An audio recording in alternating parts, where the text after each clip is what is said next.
Hello friends, welcome to another practice question of probability. This is the seventh question in the series. I will strongly urge you to go back and watch the previous questions as well.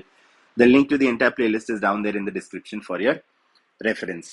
अभी ध्यान रखिएगा, इस channel पे हम आपके लिए पुराने सालों में पूछे हुए सारे क्वेश्चंस और एनसीईआरटी टेक्स्ट बुक के सारे क्वेश्चंस को सॉल्व करते हैं, तो चैनल को सब्सक्राइब कीजिएगा and let's start solving this one. ये क्वेश्चन पूछा गया था सीबीएसई एग्जाम्स ऑफ 2023 में और क्वेश्चन कह रहा है कि अ card is drawn at random from a well shuffled pack of 52 cards, the probability that the card drawn is not an ace is।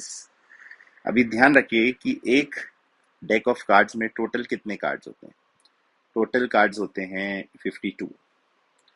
इसमें से एसेस कितने होते हैं? एसेस होते हैं 4।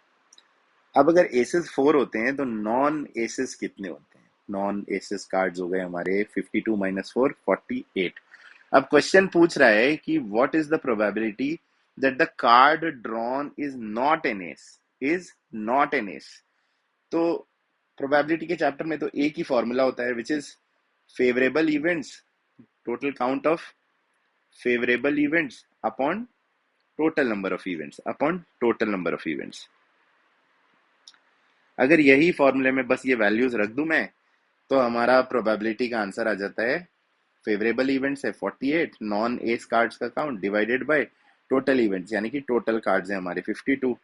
अब 4 से अगर डिवाइड कर दूं ऊपर न्यूमरेटर और डिनोमिनेटर को, तो आंसर आ जाता है 12/13। 12/13 का मतलब है आंसर है ऑप्शन डी। ऑप्शन है 12/13, ऑप्शन डी। अब इसको सॉल्व करने का एक और तरीका है। अगर मुझे निकालना है कि प्रोबेबिलिटी ऑफ एन एस कितना है, तो प्रोबेबिलिटी ऑफ एन एस आ जाता है, ये एक और मेथड जस्ट समझने के लिए बता रहा हूँ। प्रोबेबिलिटी ऑफ एन एस हो जाता है 4/52, जो कि होता है 1/13। करेक्ट। तो probability of not N S, not N S क्या होगा? 1 minus probability of N S. ये एक और तरीका है सोचने का। आपको जो मेथड कंफर्टेबल लगे आप उससे सॉल्व कीजिएगा। तो जब आप 1 माइनस 1/13 करेंगे, क्योंकि प्रोबेबिलिटी ऑफ एन एस हमारा 1/13 था, तो आ जाएगा ये 12/13। सेम आंसर ऑप्शन डी यहां भी। जस्ट एक और तरीका है क्वेश्चन के बारे में सोचने का। I hope you found the solution useful. Please do like, share, comment and subscribe in case you want me to solve any other questions for you to put down the queries in the comments below. Till then, keep working hard, keep practicing hard. Cheers and God bless.